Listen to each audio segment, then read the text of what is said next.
November, no. Okay, just in case, yeah, that's, yeah. Congrats to you. Yep. Yeah, exciting. For first. This is May or May. You know what it is yet? Little boy. Oh, boys are. All right, I do have 4 o'clock, so we'll call the September 9th meeting of the Town Council to order, and the first order of business would be the invocation and pledge. Let us pray. Heavenly Father, we thank you for this day and thank you for the wonderful taste of fall weather that we've had. And Father, as we progress through the remainder of this year, we just ask for your many blessings, and please continue to lift up those in need or those who may be ill. And we just ask for a wonderful meeting this evening. All these things we pray in Jesus' name. Amen. Carrie, you want to lead us in the pledge? I pledge allegiance to the flag of the United States of America and to the republic for which it stands, one nation, under God, indivisible, with liberty and justice for all. Thank you. And Mary's going to be a few minutes late, but we'll go ahead and get things going. Should have received a copy of last month's minutes. Comments, questions, corrections? I move to approve the August 12th, 2024 minutes as presented. Second. Okay. Motion and a second. Further discussion? Hearing none, all in favor? Aye. Opposed? Thank you very much. And Angie, treasurer's report. Oh, she's back. Yeah, actually, yeah. Yeah. All right, so you did have at the table today your monthly report. It wasn't really anything out of the ordinary. We're still kind of wrapping up the June 30th statement, and we'll give you a final copy of that once everything is in on that. I did want to introduce our new treasurer, Sharon Strand. She's going to be overseeing the finance department along with Angie and Jackie. And so we're excited she's here. She comes with a wealth of experience, which we need. Thank you. Just thank you for the opportunity. I look forward to working here so far. Been here 3 weeks and everyone's just been great, so easy to work with. So I'm looking forward to it, but thank you. Thank you. Yeah. Appreciate you joining us. The only other thing was that we have bumped the auditors a couple weeks to, they're coming in September 23rd, the week of September 23rd. So they'll be coming in for their first visit. Okay. That's it. Anyone have any comments, questions? Okay, thank you all very much. And Mike Bailey, Planning Department. Members, Mayor, we do not have any items on the agenda for September 16th. At least none have been submitted. I usually let them go until this Wednesday, so we'll see what happens. But at this point, no items. Okay. Thank you. And Corporal Roszell's not with us. I know she's been busy. Things going on, but we do have her report here. Traffic safety. So, any comments, questions? Okay. Was the zip trip one, was that the one that hit the lamppost? I think the night before. Okay. Yeah. Done with it. Yeah. And we know who did that. Good thing. Oh, you figured that out? Okay. Insurance is paid. Oh, very good. Pardon? I said insurance is paid. Yeah. I just heard from them today. Okay, good. Okay, move on to the town administrator's report. Michelle. Okay, first item on my agenda is the Middle Passage Ceremonies and Port Markers project discussion. It's really for discussion to see where you want to go with it. In September of 2023, I met with a group that wanted to discuss the possibility of placing a marker at Leonardtown Wharf to honor the 2 million captive Africans that perished during the transatlantic crossing known as the Middle Passage, and the 10 million slaves that survived to come to America. The nonprofit group, established in 2011, known as the Middle Passage Ceremonies and Port Markers Project, work with local representatives to erect markers at locations of established entry points. Solderly was one of the first sites to go through the process in 2012. Councilmember Earhart has since been working with the committee and would like to discuss the MOU that the committee would like the town to consider. And I think I gave you some information about the project. And I'll let Heather take it from there. Oh, I'm gonna say something. Okay. It's a pretty exciting project, I think, just because there are markers all along the East Coast, and in Puerto Rico too as a recent. So it's an opportunity where we can put a marker down at the wharf, have a QR code that will connect folks when they're visiting St. Mary's or they live here, our community. They can scan that code and it can actually give them information about the different slave sites in St. Mary's County, and then also kind of point to other landmarks. I guess, we'll have the Enslaved Memorial at St. Mary's College, Solderly will be on there, hopefully Newtown Neck as well. So we've engaged with St. Mary's College, and we're in the process of working with College of Southern Maryland to also get students there involved, and writing up, I guess, some papers and doing some research projects on, the different areas within St. Mary's. So it's got a lot of opportunity for community engagement, which we're really excited about. So the marker, I think we're kind of going back and forth on where it could even be located down at the wharf. There's not a lot of space right now, and then we have another major project planned for down there. So did I miss anything, Laschelle? I don't think so. We had some discussion about the MOU, and maybe there was a couple changes that you might want to see. Yeah, we've talked about, in the MOU, there's a lot of, we want to ensure that nothing falls on Leonardtown itself. So while I'm kind of helping to be a part of this committee, it is a group of about 7 other folks from the community. So, and then, from St. Mary's Tourism and whatnot. So we want to ensure that it's done correctly. So we're asking to have it added that we get final review for the design project, and also approval for the placement and the location. And then it could be moved. And that it can be moved, make it movable, yes. So we can bring the MOU back. We just wanted to get the discussion started and see if there was an interest and go from there. Anybody have any questions on that? Sounds like a great project. But we're not having a motion today. No. Okay. We'll keep working on MOU. I'm gonna have to circle back for Yeah. the MOU and bring it back to you. Yeah. Okay. Right, Michelle? Yes. Okay, next item is award the Meadows water tower bid. We had the bid openings on last Thursday. At the table today, I put a write-up, and also GHD was able to review the bids, and there's a spreadsheet there. There was an error in addition on one of them, but it was only 100,000, and they were already more than 2 million over, so. So let me just run through this. 3 bids were received. Funding for the project was expected to come from the remaining ARPA funds that we have, $4 million in CDA funds, which is the Community Development Administration, that we got the bond issuance for. We got $6 million, but $4 million of it was for the water tower. And the balance was going to be coming from impact fees that we already had collected over the years. The low bid came in at $6,899,000, which was $909,720 over what I had budgeted. After some interest that we have accrued in the ARPA money, we're still about $800,000 short of what was budgeted originally.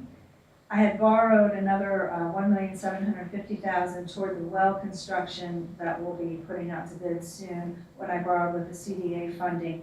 I was going to recommend that we have to build a tower. We can't do any more construction, we can't have any more projects, so we have to do that.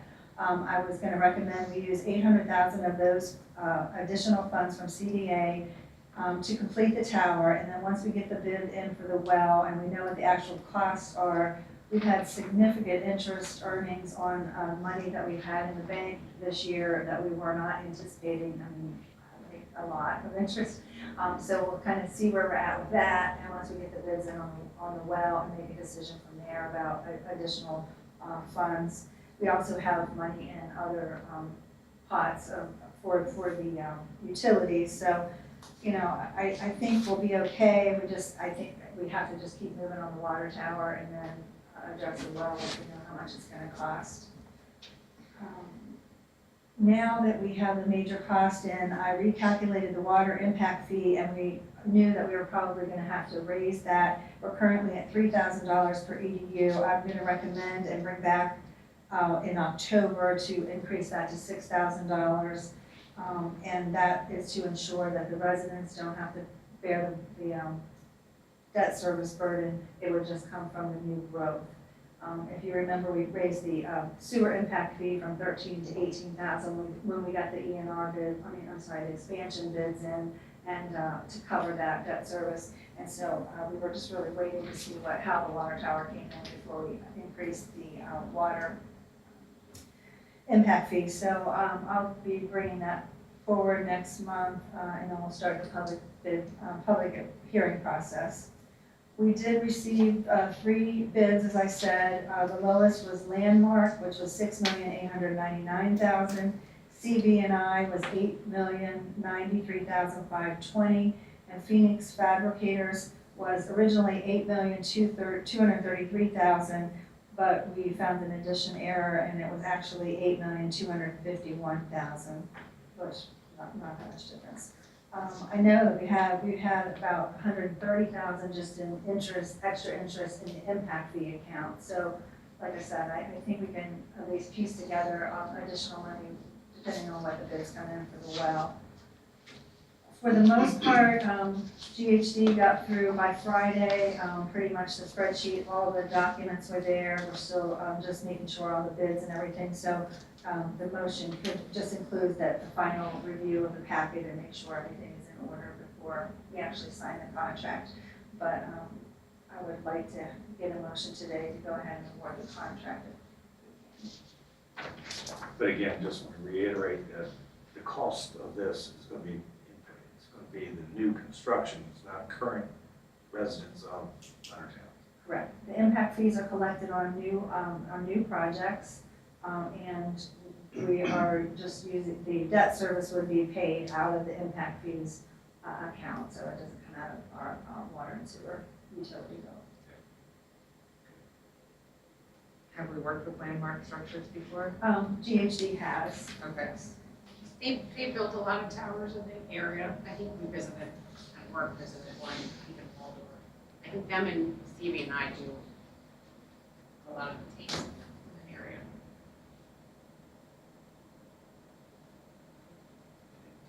Other comments, questions?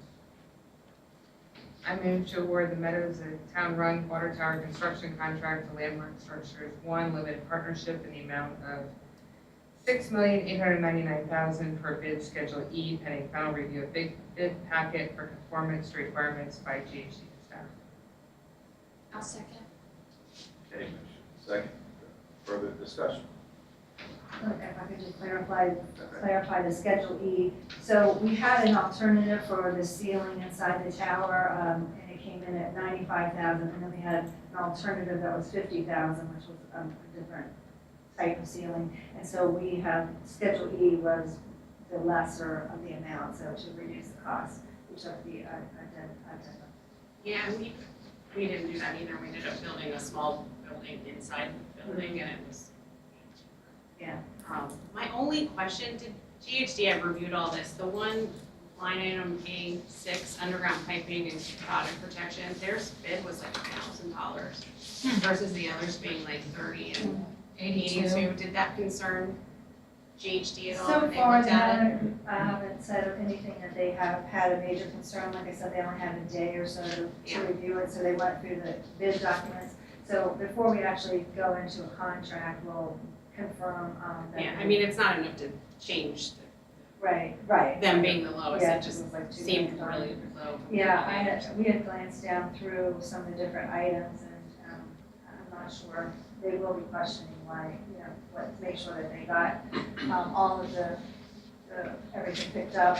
I know that at the bid opening table, there was a question from one of the other bidders to see what they had bid, for the diameter, I think, of the base of it, and it was within reason, so, I mean, they looked at the bid, so it was within what was required.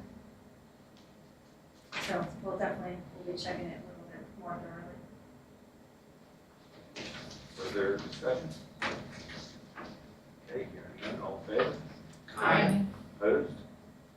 Thank you very much. I just have a real quick question on the well. When is the well gonna go out to bid, do we know? Probably in the next month or two, hopefully. They're working on it. Is there any reason to wait to change the impact fees until we have that, just in case? We need to go up. I know it's hard to wait because Yeah, we're well, I missing mean, that as well. Exactly. The problem that we're running into is we're at, Clark Dress is completely built out, Meadows is completely built out. This year, we know we're not gonna meet what we normally would get for impact fees, and probably next year as well, until Meadows 2 really gets full bore, and then Tudor Hall starts coming on. So we're already gonna be behind a couple years in collections. And I wanna try to get it, it's gonna take at least 60 days for the process, for the public hearing and doing the ordinance. So we actually could have time to change Okay, it, up until we adopt the ordinance. So I think we probably will move forward. I'll check with GHD and see a more realistic timeline, but we wanna try to do the well at the same time. I mean, this contract with the water tower has a lot of the site work in it, to be able to do the well at the same time, so. So would it be better to budget it to be higher, that way we don't, because I if mean, we I think- raise it higher during Yeah. public hearing, don't we have to go back? Well, we could wait till, by the public hearing is gonna be probably 60 days. Okay. Because you have to introduce it, wait for a month, you have to advertise the public hearing. So we'd still have some time with that, and we can just kind of play by ear. I mean, I felt like I had a pretty hefty amount in the water, well, the damage, I thought we were pretty good. I mean, I went with the engineer's estimate, but at the same time, the well, they didn't really do an estimate yet, so I had gone pretty high on that. And did some checking, I think Metcom had a couple that I checked and some others, because it's a larger well than what we have now. But I'll keep, looking at it. I do have a little bit of leeway there, because it's really about what we need for the debt service, which we've already borrowed, the money we're gonna borrow. So I mainly need to cover that. Gotcha.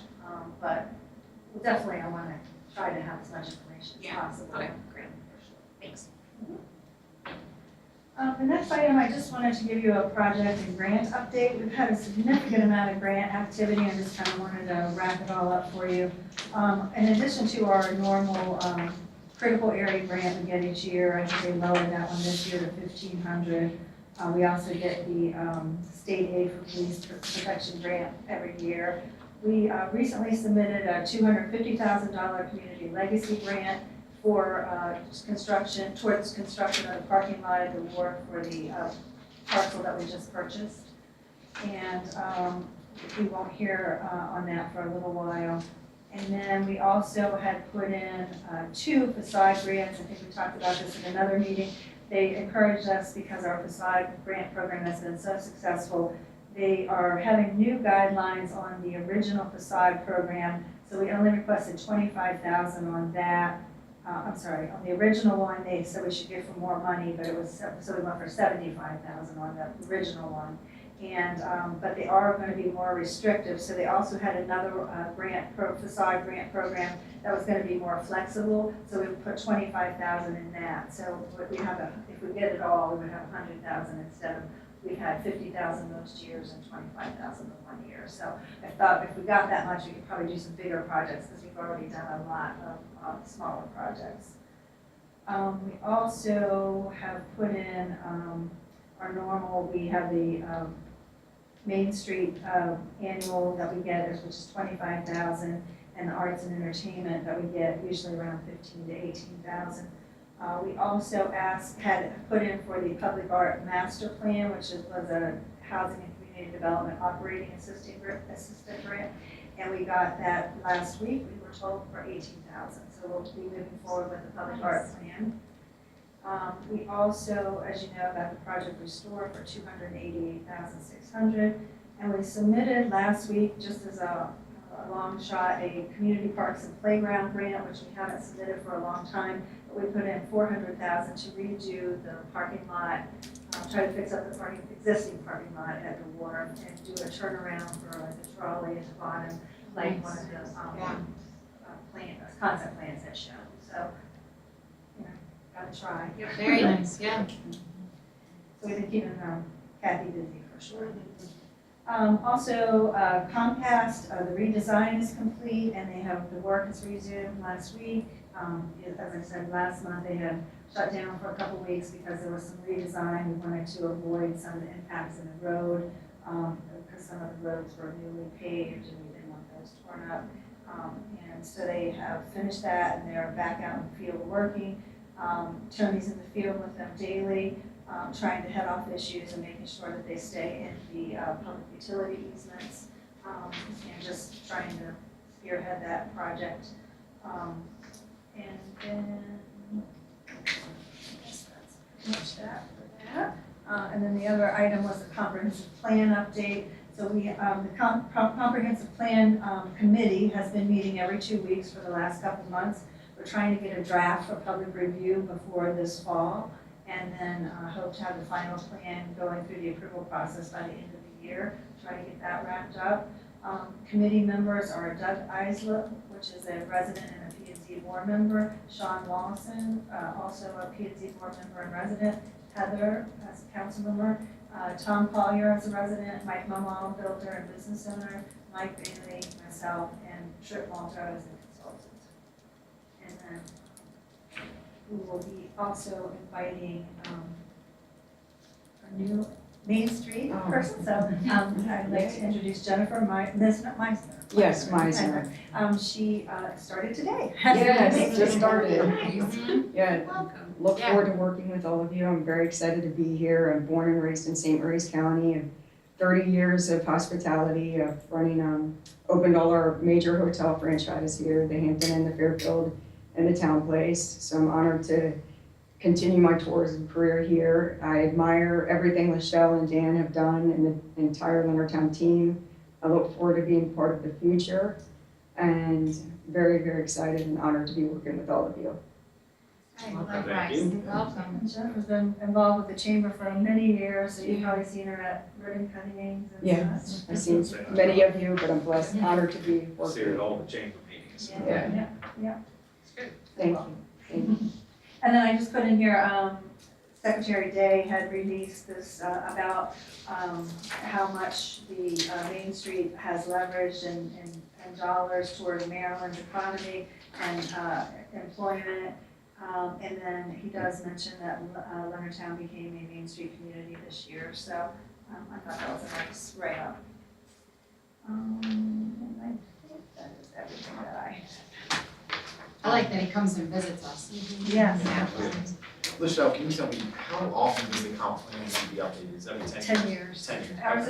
Ours is from 2010, because there's been a, this time wasn't really 10 years. They had implemented a schedule for different municipalities to get up to the 10, because it used to be 6 years. Okay. So we actually would have been due in 2020, but we're doing it, ours isn't due till 2025 this time, but it is every 10 years. Thank you. Okay, is that it? Yes. Okay. Moving on to my report, Town Business Association, Christy Parker's with us. Oh, she moved, so I can see her now. So just to recap on the concert and the fireworks down at the wharf from Labor Day weekend. It was bigger than we thought it would be, which is apparent that word got out. It grew from last year. We definitely need to get the ball rolling sooner for next year. We need to make some other plans for additional resources, porta potties, additional food. The volunteer, fire department ran out of food. So it was just, I mean, I think the Cub Scouts sold out of popcorn.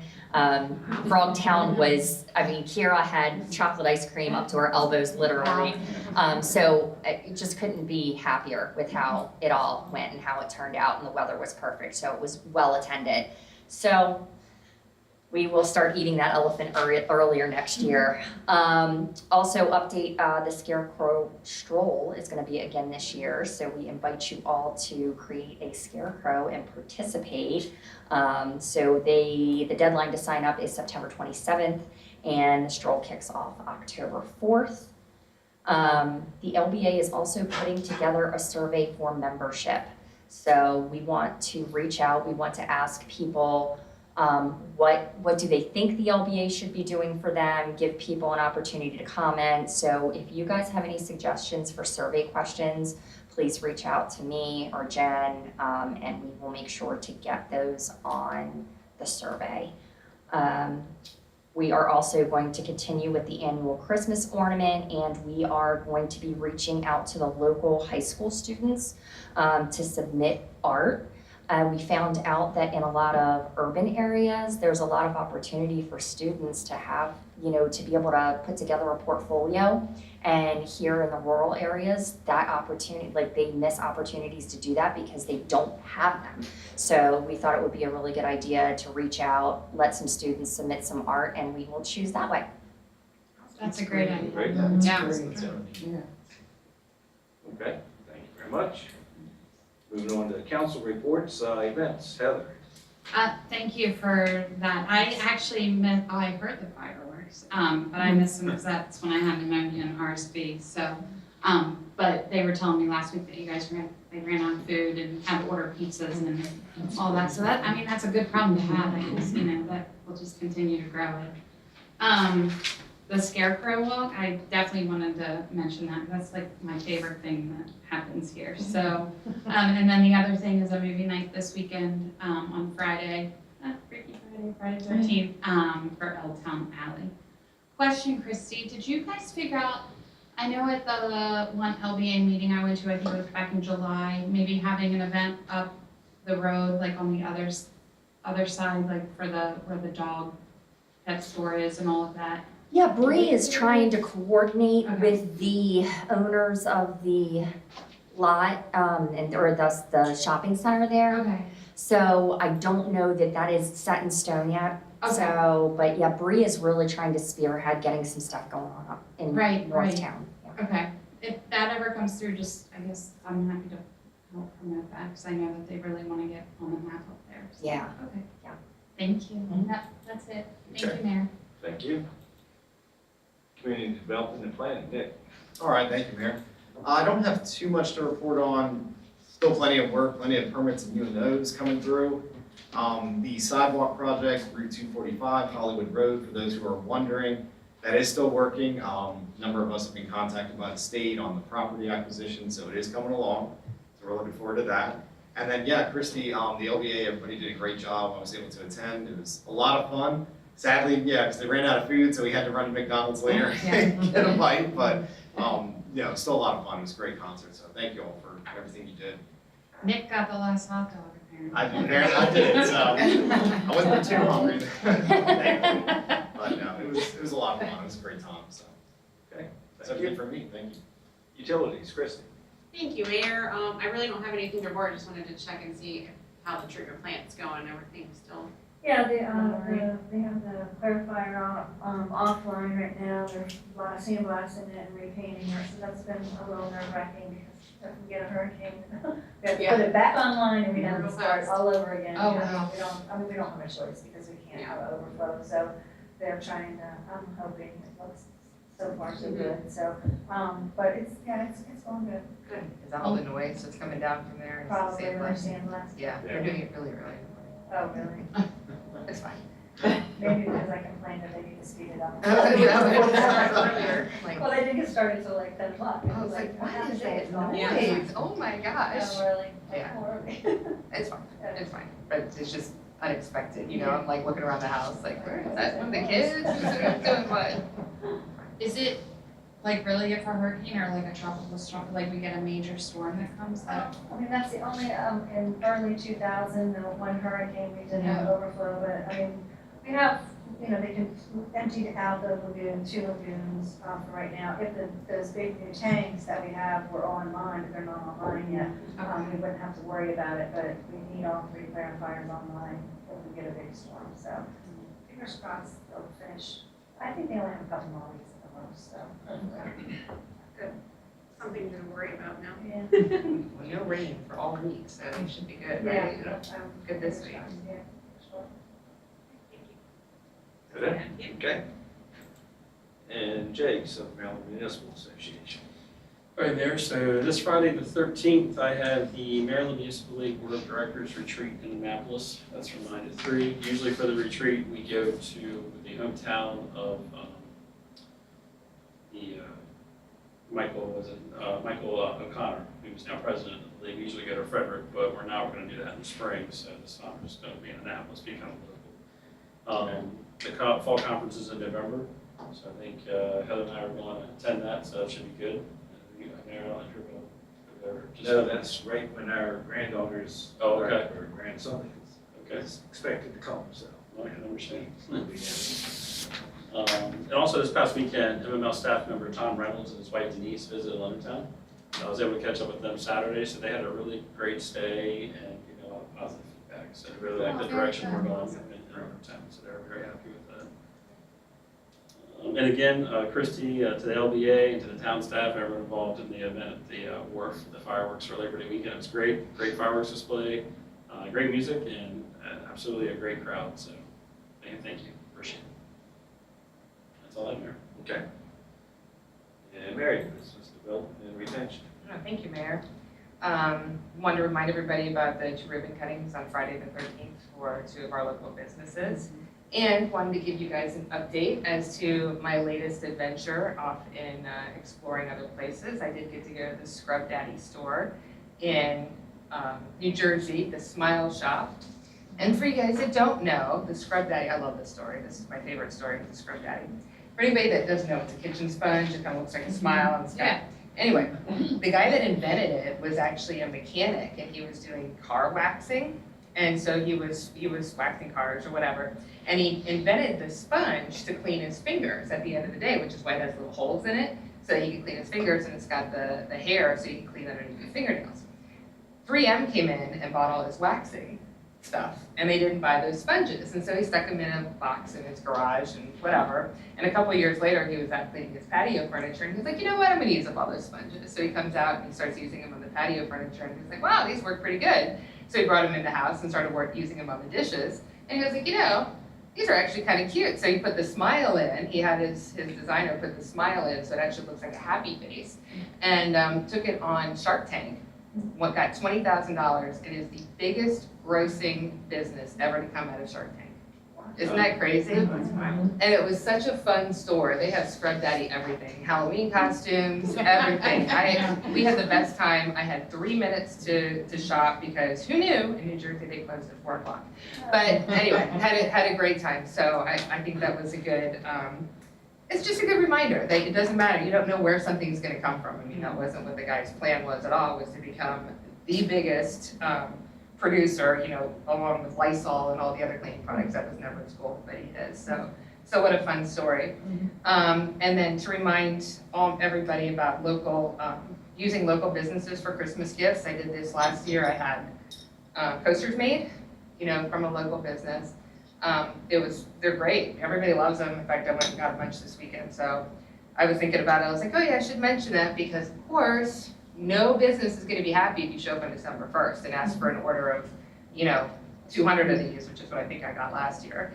So if you're thinking about it, it would be a good time to do that now. And then I have an update with the St. Mary's County Treasurer. I spoke to them this morning, any of my seniors, anybody that applies for the senior tax credit, so for those of you that don't know, seniors, there's a lot of people out there, low income people, seniors can actually get a credit on the property taxes, but they have to fill out a form every year and they have to send it into the treasurer's office. State of Maryland processes a form. This has nothing to do with the county treasurer, just to let you know. Apparently, state of Maryland has not been processing the forms. They are behind. So they've only processed the forms up through April. These forms are not due until October 1st. Okay, so that's how far behind they are at the treasurer's office, or at the county, at the state office, not the treasurer. Do not call the treasurer. At the state office. So the other thing that happened is a lot of the applications, normally when the applications are filled out, if there's something incorrect, they'll send it back to the seniors or they'll send it back to the people and say, please, you didn't check this box, or can you verify this amount? They just deep sixed everything. They just threw them all away. So nobody knows if their application was denied correctly or not, okay? So now the bills have come out, and at this point, the seniors and everybody is expected, I talked to the tax office this morning, they are expected to pay their bill by September 30th. So it doesn't matter if they think they're gonna get this credit. If they do not pay it, they will get hit with penalties and fees. The penalties and fees may wipe out the credit. So, you think of somebody on a fixed income that's depending on this lower senior credit, or this lower credit, this lower property tax credit, they have to pay it. They may get credited back, but if they do not pay it by September 30th, they will get hit with interest and penalties. So please let everybody know it's supposed to be coming. If they were denied their application, then they probably want to send it back in, because that's what's happening. So that's my very positive update. Okay, thank you. That's it. I did want to mention earlier that the Saturday is the Rex's 10-year anniversary. Wow, are they doing anything for that?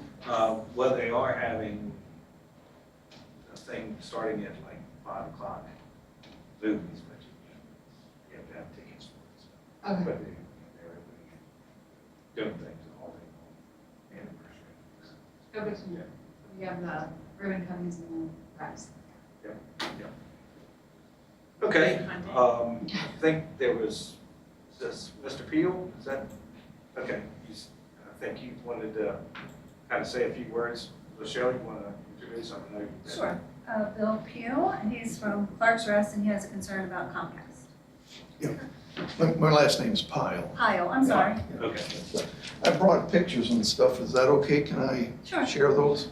Yeah. Sure. That, again, my front yard, as well as most of Clark's Rest front yard, have been pretty well run over by the equipment that Comcast brought in to dig under the lots. And that they brought in the heavy equipment. Worst of all, it's in this hottest weather. The grass was stressed to begin with. And I've got pictures here to show you the types of equipment that they rolled over it. There are some hidden things in Clark's Rest about the soil. I want to get this in some kind of logical sequence so you can kind of see why it is like it is. That the soil is not good. It's rock and clay. The only way the builder was able to get grass in there was sod. It brought in its own soil, its own root system. As long as you water it on a regular basis, and as long as we don't have these hot spells, and as long as big trucks don't drive over it, it'll grow. If that doesn't happen, then what's happened to my lawn is happening up and down throughout Clark's Rest. That soil is rock and clay. It's not fit for starting from grass seed, but that's what Comcast has done. They put grass seed on top of this poor soil quality. And when the diggers came in, they came in with these pounders and they pounded it down. They guaranteed it was just as hard afterwards as it was before. And then the big equipment had to get in there. They drove over the lawns and crushed it, like I said, in the heat of the summer. I mean, when you get up to 100 degrees and you start moving some of that equipment across lawns, what you got is no grass, or worst of all, you got a real good harvest of crabgrass. And most of the homeowners, that's what they've got, is crabgrass. They can't get enough water to go on to keep the grass decent. So the homeowners association is putting letters out fix your lawns up so they look decent. These are just some of the holes that they dug. This is my lot here, which they've dug. Here's the front end of one of those Vermeer machines that rip down through there. Here's some of the orange cable. I don't know why they need a 2-inch orange cable for that. Most of that fiber optic is, you know, this pencil size. When they put in, Atlantic Broadband put in originally, that's all they put in. They didn't put in this heavy duty stuff. You could drive a subway through it. But that's what's going in. Some of the boxes they put in are these, that when they're put in, they're flush. You know, you don't have another thing sticking up. Now I have 2 of those towers. No, I've got one of the boxes, not like that, but it sits up, and another one is the tower. That's from Atlantic Broadband. And just to give you some idea what I've had to do to, I use some of these metal stakes to hold my, these things in place, these little things that hold the water, the hose and sprinklers.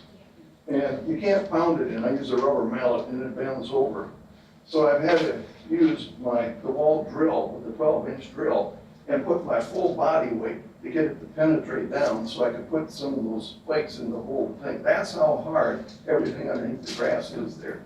And it's fine if you can water it and it doesn't get dug up. The minute it gets dug up, it's pretty well spent. And like I said, the sod pulls up. Again, you gotta water it, and that's another thing. My water bill's been going up 10% per year.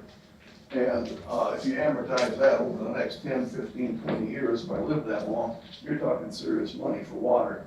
And especially with the temperatures going up. All the forecasts say from here on out, this year was the worst ever. Next year's probably gonna be the same thing.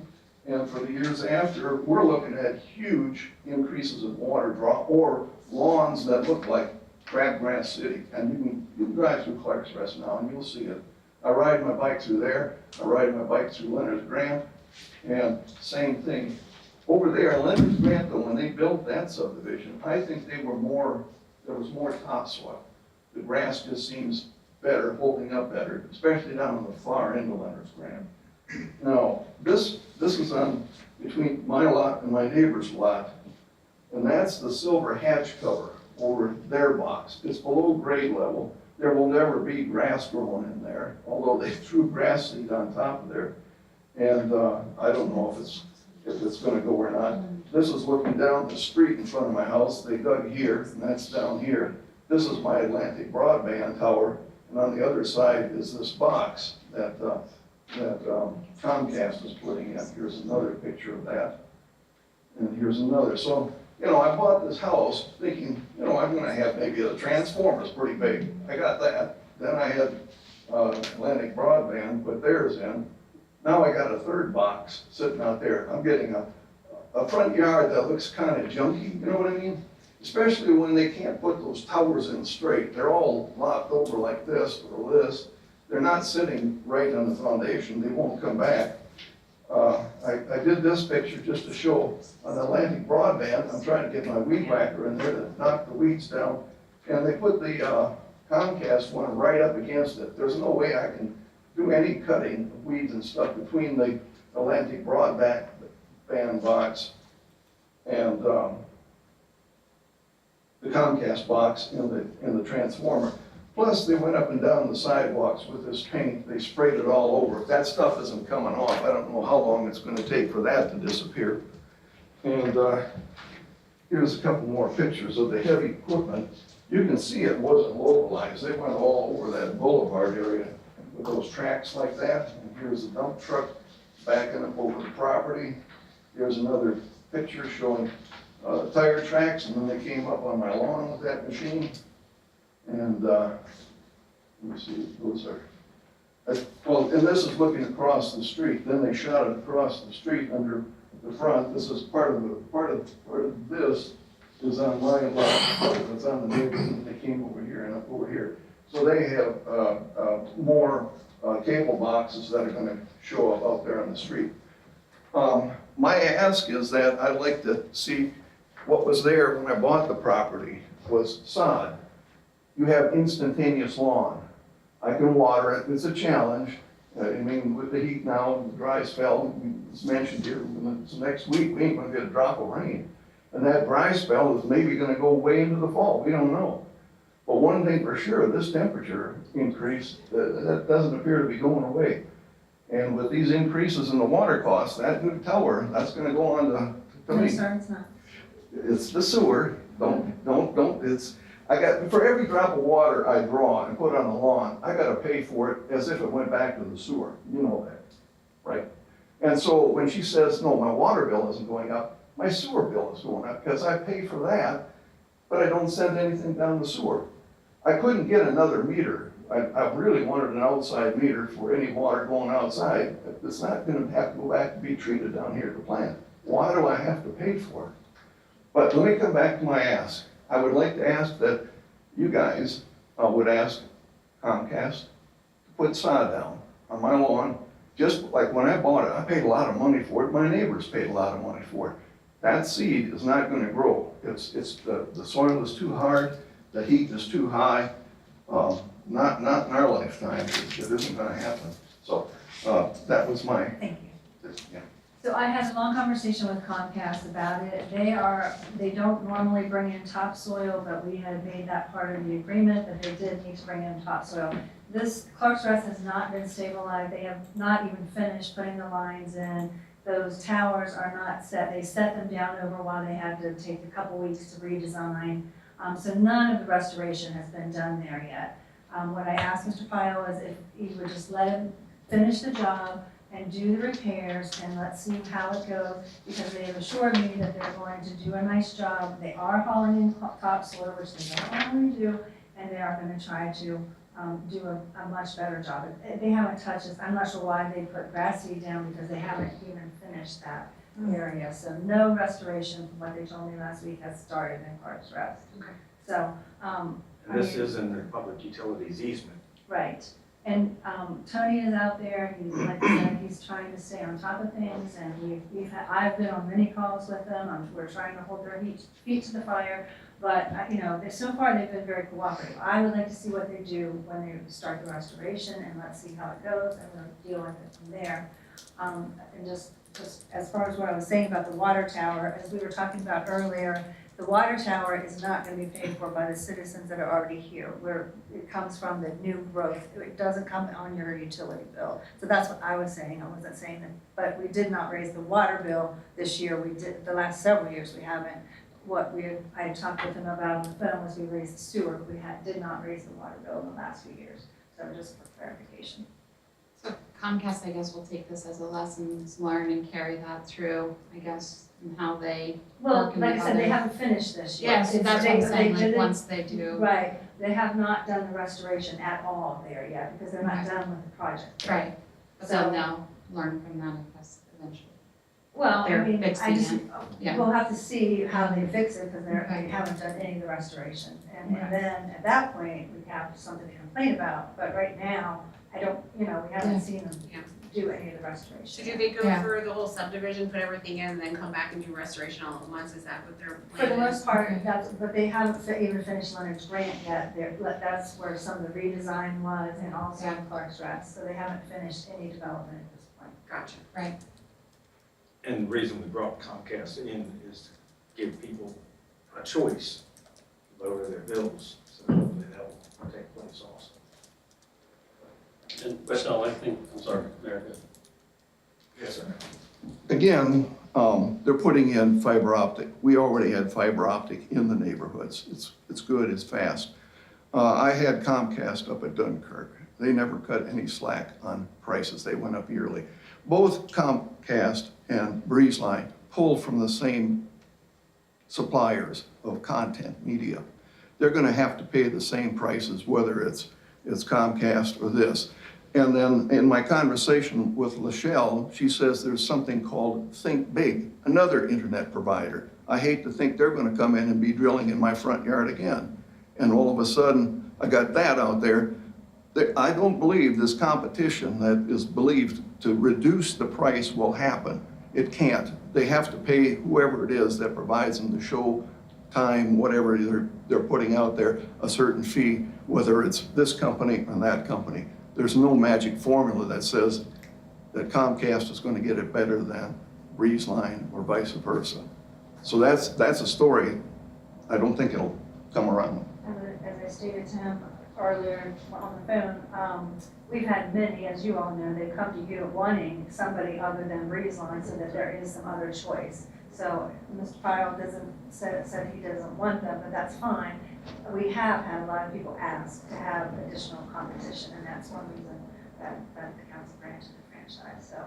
Right, and this is going on all throughout the county as well, and this isn't just Leonardtown, it's the entire county.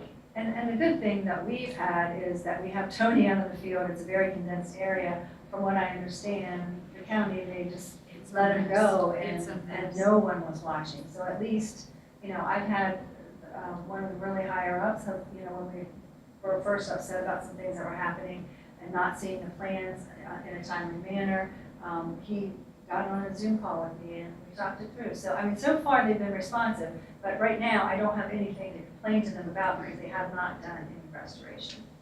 So it's not that we're turning our back on it, I We have to see the final product Exactly. until we can Correct. say good or bad. So, yeah, Mr. Powell will certainly make sure things are completed the way were intended. One more question. Sure. Laschelle says, let's wait and see. I asked Laschelle, how many months should I wait and see before my lawn is determined that it hasn't been properly? I'm not getting any clear endpoint in this, let's wait and see. Is there some way I can know that by December I should see decent looking grass out there or early next year? We don't know when they're going to complete the job. So this could go on forever. Not forever, that's all right. Well, I'll be back in 6 months then, I guess. I don't know.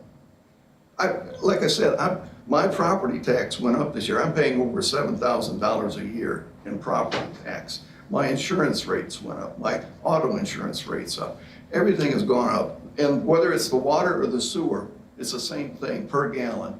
It's gone up. And so if I'm on a fixed income and I'm getting 10% per year increases from various sources, not any one, with no decrease, and there's many things beyond my control. If somebody comes in and rips up my front yard and the homeowners association says, make it look better, and then I start watering out there and then I get my water bill, which is gonna go up, it makes it difficult.